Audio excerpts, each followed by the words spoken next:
খাদ্য পরিমাপের জন্য এই ডিডোনামাইজার লাগে, তাই না?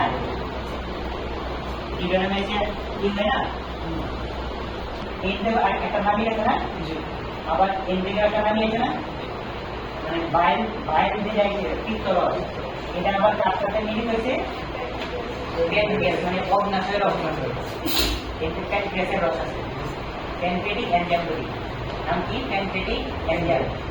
এই যে এমআইএস, তারপরে ভোল্টেজ, ঠিক আছে, এন্টেরোকাইনেস, এগুলো আছে মিলিত হয়ে পরে এই যে হয়ে গেছে নাম কি? ডিউডেনাম। এই ডিউডেনামে এসে পরে খাদ্য পরিপাক হয়। এই জন্য এই জায়গাটা সিম্পল জটিল না, এটা অনেক জটিল। এইখানে এসে একটা নামে ইন্ডিয়া জোড়া লাগছে, আবার শরীরে একটা নামে জোড়া লাগছে, জোড়া গেলে আবার ডিউডেনামের ভিতরে ফোড়া করে দিচ্ছে। এই জায়গায় জটিল, এই জায়গায় আমরা খুবই কিনা থাকে।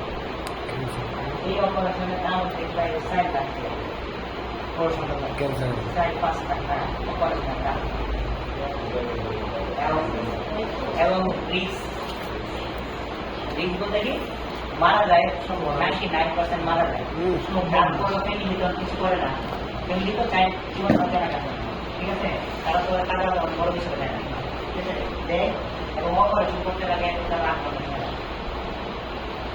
ঘন্টা দাঁড়ায় যায়। একটা অপারেশন স্যার আপনার সময় নেই।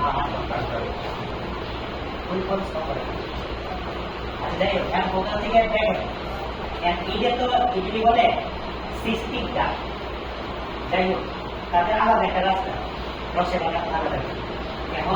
এখন কত হচ্ছে লিভার থেকে তো মনে করো এই রস উৎপন্ন হইতেছে, উৎপন্ন হলে কি সব কি এলো হইতেছে, এনে থাকে না, এনে তো বরাদ বা ভরা রয়ে গেছে, ভরাটার মধ্যে লিভার তো রক্ত হয়েছে, বাকি বাইর হয়েছে, বাকি বাইর কি করে, হ্যাঁ, এই বড় রক্ত নারী শিরার মাধ্যমে হাটে পাঠায়, মানে হাত তো এটা সারা বডিতে ছড়াইতেছে, আর এই রক্ত সারা বডিতে ছড়াইতেছে না, তার মানে কি এই বাইর কি সারা রক্তের মধ্যে আছে না, সারা রক্তের মধ্যে আছে, সমস্ত রক্তের মধ্যে আছে। তো আমি জন্ডিস কি বলছিলাম, এই একটা পাথর রেখেছে, ধরেন পাথর, এই রস দিতে দেওয়ার কথা না যায়, যাইতে পারতেছে না, তখন কি অন্য ব্রেনটা দেবে না, তো এই উইসকে গিয়ে তো অন্য ব্রেনটা গেছে, কই গেছে হাটে গেছে, ওই হাট কি করছে, তারপরে সারাই গেছে, এই চোখ হলুদে গেছে, হাত হলুদে গেছে, পা হলুদে গেছে, হলুদে গেছে, এই তো জন্ডিস, ঠিক আছে। জন্ডিস কেন হয়েছে, এই যে কারণ কি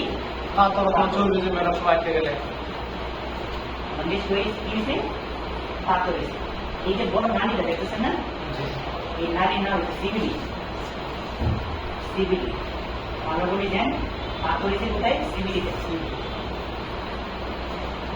শাড়িটার নাম কি,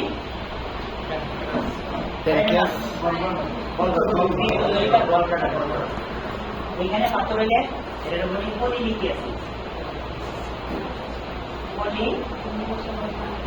পলিলিথিয়াসিস, আপনারা আলট্রাতে এই জিনিসটা দেখতে পাবেন,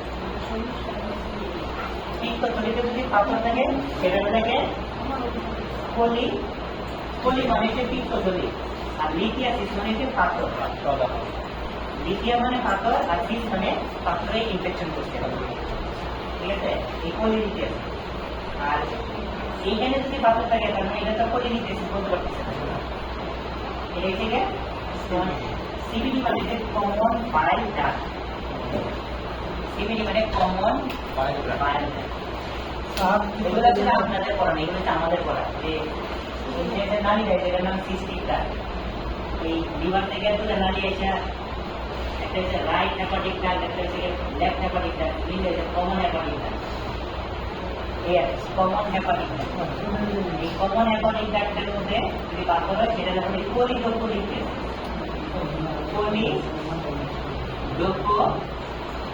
কেরাদানি কইছিল জন্ডিসের কথা, এই মেলা বরং মাথায় দেয় না, এইগুলো সবচেয়ে আমরা আস্তে দেখতে পাই। একটা দেয় কি দেখি কি পলিলিথিয়াসিস, পিত্তথলিতে পাথর হলে সেটা বলি পলিলিথিয়াসিস। আর কমন বাইল ডাক্ট, কি বলছি কমন বাইল ডাক্ট এখানে কতগুলি সেটা বলি পরিবর্তনিক এই দুটো শব্দ আপনি আলাদা পাবেন আর ঠিক পদ্ধতি ইনফেকশন হলে সেটা তো আমরা আগেই শিখছি জি কি শিখছিলাম পলিসিস্টাইটিস পলিসিস্টাইটিস ঠিক পদ্ধতি ইনফেকশন হলে সেটা বলছিলাম পলিসিস্টাইটিস হয় সেটা অ্যাকিউট হয় সেটা ক্রনিক অ্যাকিউট পলিসিস্টাইটিস ক্রনিক পলিসিস্টাইটিস আপনি কি ভাবে এটা বলা যায় না না এটা বলা যায় মনে বলবো না না তারপরে লিভার যেহেতু